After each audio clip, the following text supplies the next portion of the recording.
Today, I'm going to be really doing an activation with you on embodying the feminine frequency of money and leadership.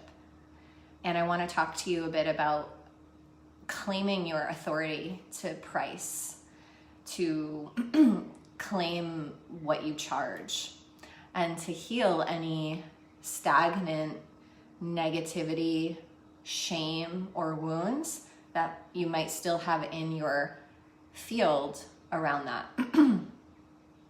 So as I explained in my post yesterday, one thing that's sure to happen as a woman rises into her power is that she will be shamed for it, or she will feel shame because we have been conditioned in this society and for millennia and generations, right? We hold this in our DNA, not just from this lifetime, but our mothers and our grandmothers and even past lives. And so we are needing to really allow that to come to the surface and face it versus pushing it down and kind of not acknowledging it, especially when we understand about frequency. We know that we need to vibrate to the frequency of prosperity and wealth.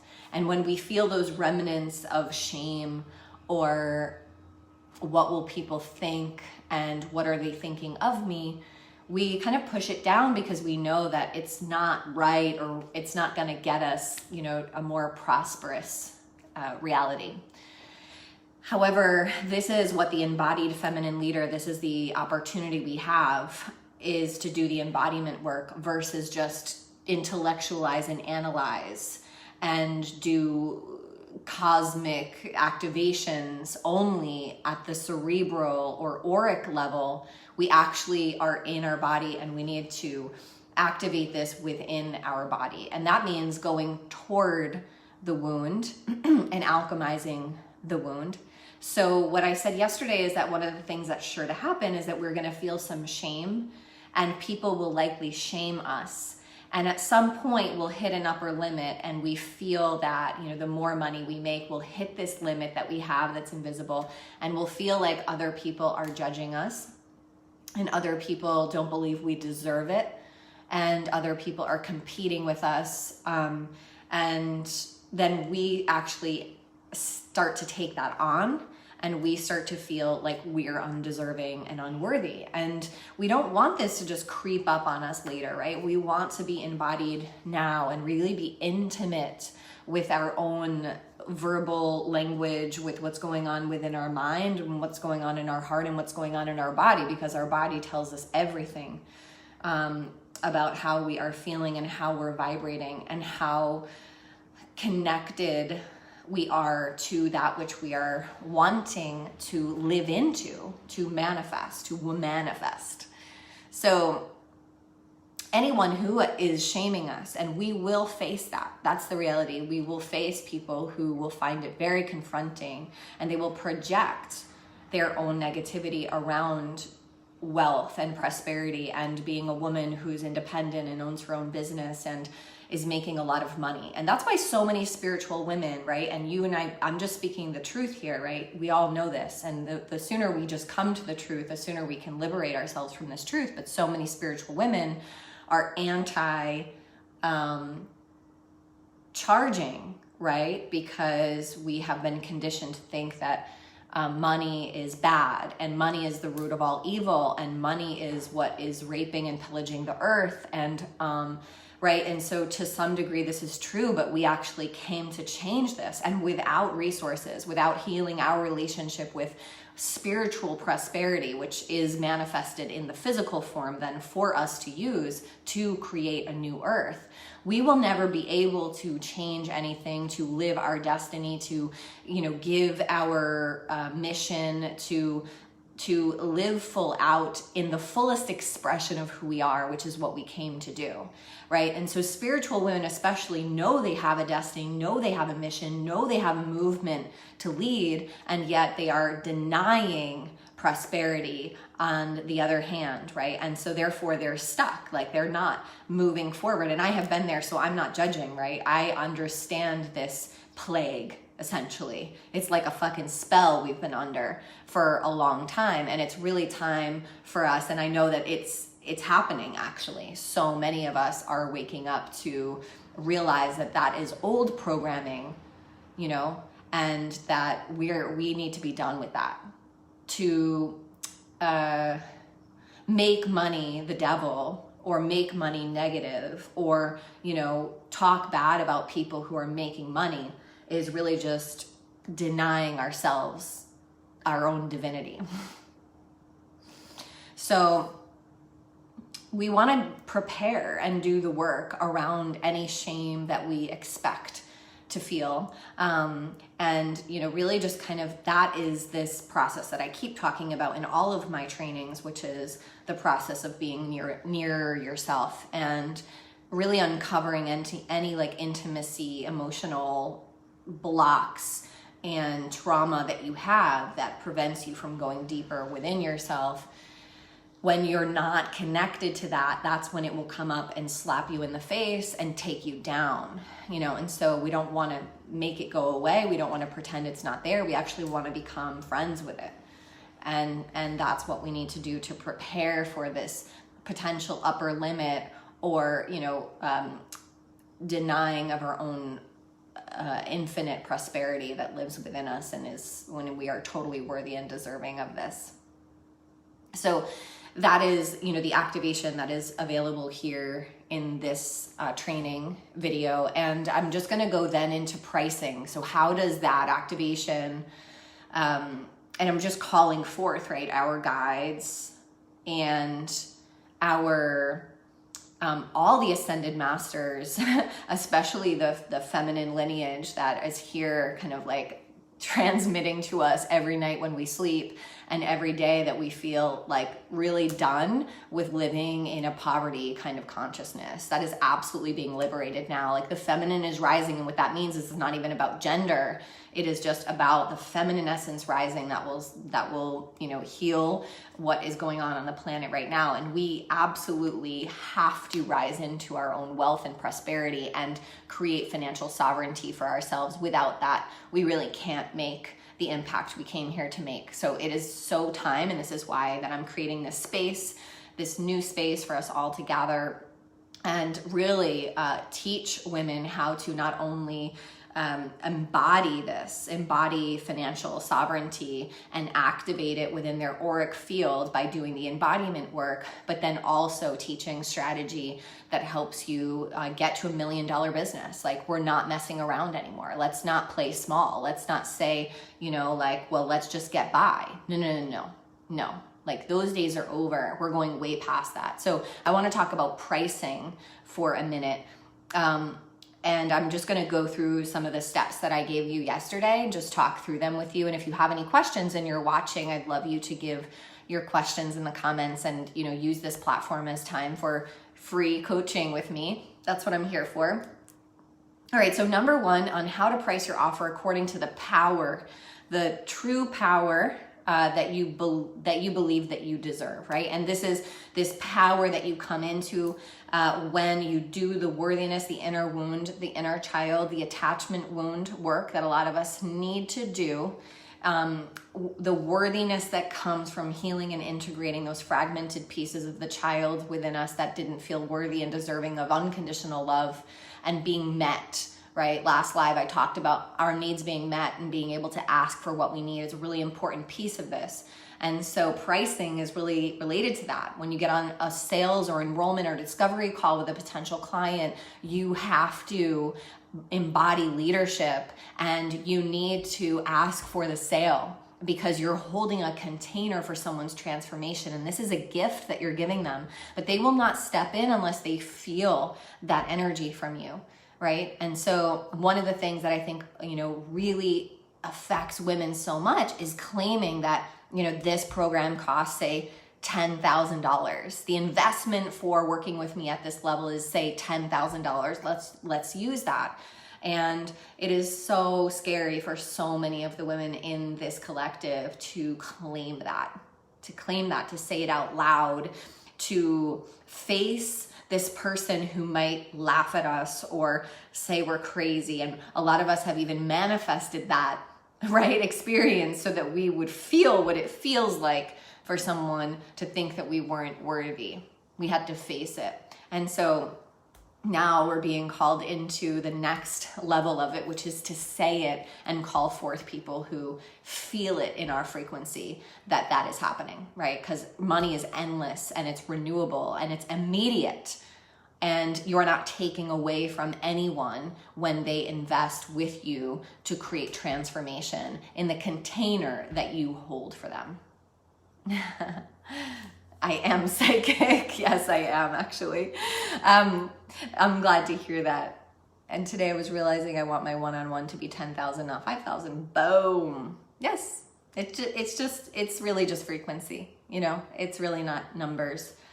Okay, so number one is pricing to make it affordable will never work. And the reason for that is that when you're trying to make it affordable to people, I can't tell you how many women I've talked to, especially spiritual women who are wanting to create a spiritual business around their gifts. So many women say to me, you know, I don't want to price it that high because I feel like I can't reach the people that I want to reach. And the people that I want to reach can't pay that, right? And so this is just like a whole vibing with poverty consciousness, you know? And so you're actually only going to attract people who can't even pay your $150 fee or your $900 fee. Like, they're still going to say no, because it never has to do with the money. It's never to do with the money, okay? It really is the frequency that you hold and what you attract and this person's readiness that you've called forth. So it is never about that. And when you try to price it according to that, what I just want you to know right now is if you're trying to do that, you're vibing with poverty consciousness. So, you know, just like really kind of do the work to get rid of that. If there's any piece in there that is going on, you know, that has to go. All right. So number two is your price should be based on a percentage. This is how you want to think about it. A percentage of the lifetime value of the results that you provide. And essentially you're not providing them. You are holding a container for the transformation, but ideally, right, you are an expert in providing this transformation. And so your price needs to be a percentage. And so I give you this example in the post, which is if someone changes their health, for example, say they're diagnosed with a disease that will cost them their life potentially, because any disease ultimately will cost you your life if you don't, you know, tend to it. And you know you have the expertise to help them heal on a mind, body, and soul level. And, you know, you can't obviously guarantee their healing, but you have a lot of results that say that you can facilitate their health, their wellness. So what is that worth to someone who might face death, losing their life, losing their body? It's like, it's 5,000 is nothing, 10,000 is nothing, 25,000 is nothing. And there's lots of people on this planet who would pay that times 10 for that result. And so you want to just start thinking about what's the value of the results that this person will deliver or will get. And this is when, you know, your niche, and we won't go too far into that, but we talk a lot about this in my programs. This is when your niche and what you've chosen to focus on and the results that you provide matter. Because if you're not changing a life or death kind of problem, then no, people won't pay high-end prices. Okay, number three is you don't ever want to lower your prices. Like, say you're on the phone with someone, they're like, I can't afford 10,000. And you're like, okay, well, how about 7,000? You never ever want to do that, because you're disempowering yourself and you're undermining your own sense of worth, which will just create an inner war within you. And it will never then allow you to vibrate to the frequency of wealth. And you'll just be caught in a war within yourself. And it perpetuates playing small, like you're questioning your own worth. Right? And it doesn't mean that you don't want to work with someone if they can't, or they say that they can't, but they really feel that this is for them. Many times we've worked with people on providing other bonuses, you know, selling them perhaps a different program, or giving them a better payment plan, like a payment plan that would work for them. So there's lots of ways you can work with people if they are a yes for the program. Reducing your price on the phone with them is not the way that you want to do that. So number 4 is, I've talked about this at length, but it's really doing the inner child work, right? And doing the inner work is the most important, because without doing that and healing whatever it is that you have going around money and worthiness and deservedness, around holding financial prosperity, you'll actually never hold it. So you might actually manifest it. And this is what's happened with so many people with the law of attraction, or kind of manifestation practices, which absolutely do work. The thing is, if you don't do the embodiment work, which is all about attachment wounds, traumas, and wounds that are living still within your body and your neural programming, your brain to your body, you won't be able to hold it. So if you've ever had the sensation of manifesting a bunch of money, like you get some kind of windfall and then all of a sudden you're broke again, this is exactly what that is, because you don't actually feel comfortable holding the money and you find ways to get rid of it. This is because you don't feel worthy of it.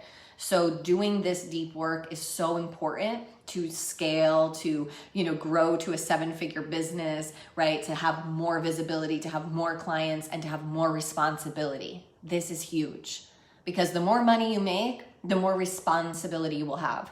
The bigger team you'll have, more clients you'll have, like it all goes up, right? And so you need to have the capacity to hold more of that. Number 5 is get the support you need. Like, I can't stress this enough. And I know it always sounds like if it's coming from a coach, then it's like a sales play, but it's really not. It's like without having someone who walked the path before me, I would never have been able to create what I've created, And so you also can't see your own blind spots.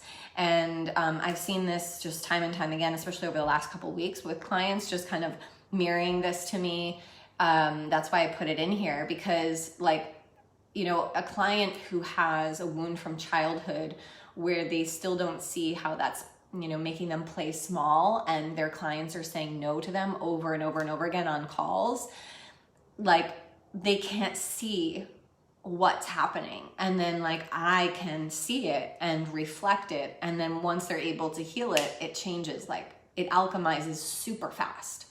So, it totally, you have to do your own work, right? You have to do your own work, but a lot of times we can't see the work that we need to do and what's standing in our way. And then number 6 is kind of related, but I highly recommend joining a mastermind with other women who are growing the way that you want to grow. If you want a multi-6-figure business, 7-figure business, you need to be around women who are also creating that. Because likely in your life, you don't have people all around you, right? So if I use myself as an example, when I take risks in my business, make investments or whatever, my mom, for example, so a significant woman in my life, it scares her. And so if I say anything, I'll get to that in a second, Janet. Good question. If I say anything to her about the investment that I'm making, or, it's so outside of what she believes is necessary, I guess, and she just never lived it, and so it scares her, and then she just reflects back to me fear. And it affects me. It affects me, and it affects all of us. Even if you pretend I don't care and I'll still do it anyway, you are actually really affected. And so you need to surround yourself with other women who are doing the same things, who are facing the same feelings every single day, and you're able to talk with them and reflect what's coming up for you, and all of that. It's it is the 100% best investment that I've ever made, is just making sure I'm around other women who are doing the same thing as me and wanting the same kind of life as me and taking the same kinds of risks. So that is all of that is really important as we rise into embodying the feminine frequency of leadership and money. This is a new paradigm that we're in. And thanks, Corinne. This is like a new paradigm that we're really entering in, and it's such an exciting time, especially the Lionsgate portal yesterday opened for us. Just tremendous opportunity. August and Leo season is really around prosperity and abundance, so I'm super excited.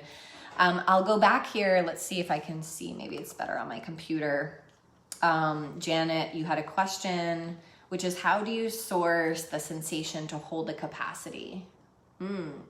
This is so huge, and this is something we do obviously in my coaching program, because it's not just one thing, you know. It does require just like a very intimate relationship with yourself, and that's why I always start with the attachment wound work. And so really starting to understand the wounds that you might have experienced emotionally as a child, where your needs weren't met, and your beliefs that have stemmed from that about yourself, so your deservedness and your worthiness. And so you can start to sense how you maybe minimize your own needs and your own deservedness in that process. Then you can also, as you manifest money, you can also start to see how quickly you get rid of money. And so do you tend to work really hard and not like focus on the money at all, and you just keep working, meaning like you save that money? Is that your tendency? But most people, most women that I know, we get some money and we spend a lot of money with no clear pathway to receive more money. Like our business isn't set up so that we continue to receive more money. So we let go of all that money, we spend that money, and then we're left again in this kind of broke place. So you want to start to work on like the way that you expand your capacity to hold is to notice when you have, and this takes such intimate relationship with yourself. Notice when you start to need to let go of things. This can even be in relationship, where if something comes up for you in, say, your personal relationship, and you feel like you need to talk about it with your person, you need to say something, you can stretch yourself there at times. You can say, okay, so what would it be like for me to hold this? And it doesn't mean we're trying to make it so that you don't speak your truth, right? That's not what we stand for. But like, what would it be like to develop the capacity to hold this for a longer time? And so it's the same thing with money. What would it be like for me to hold the capacity, like keep holding this money, even though I have all these desires, and hold it and maybe make investments versus spending. So like reinvest it in your business. And then you know that you're really working more toward a leadership, the frequency of holding more money. So hopefully that makes sense. And essentially all of those pieces we go through in the daily, coaching. And so having someone who can reflect back to you where that's coming up for you would be really important. Any other questions? Such great work. Just looking here. Beautiful, Janet. Yes, poverty consciousness ends here. For me too. I come from a family of immigrants. My parents are from Ireland, and they grew up like middle class farmers, but they didn't have a lot growing up. And then they moved to London when they were both like teenagers. They didn't know each other at the time, and then they met in London. But it goes back a long time. Just not a lot of prosperity and wealth and ease and flow around money. There's a lot of this, you got to work hard, and it's got to be really hard. So that also ends with me. Yes, Corinne, surrounding yourself with women who have the same desire to grow, expand, and heal is so important.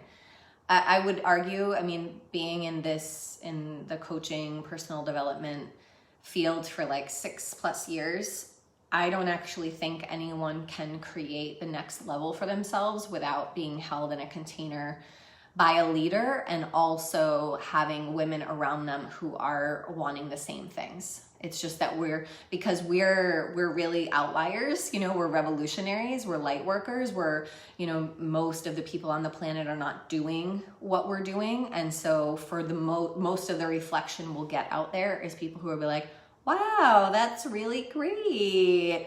And they don't understand it. And that just affects us. So it's really important.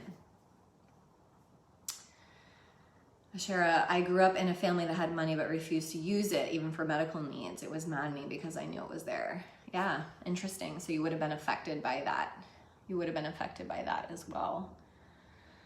Yeah. So healing these wounds is super huge. Thank you so much, and have a great weekend.